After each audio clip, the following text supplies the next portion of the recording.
में चमकता रहता था।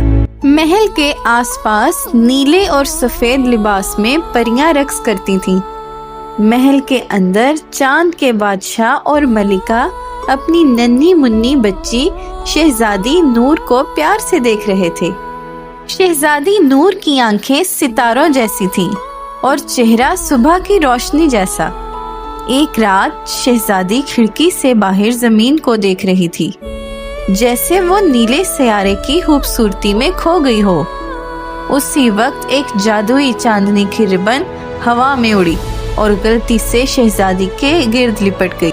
शहजादी आहिस्ता आहिस्ता आसमान की तरफ उठ गई और फिर जमीन की जानिब सफर शुरू हो गया। जमीन के एक खामोश घने जंगल में नरम घास पर शहजादी नूर उतरी। नूर के इर्द गिर्द चांदनी की रोशनी का दायरा चमक रहा था।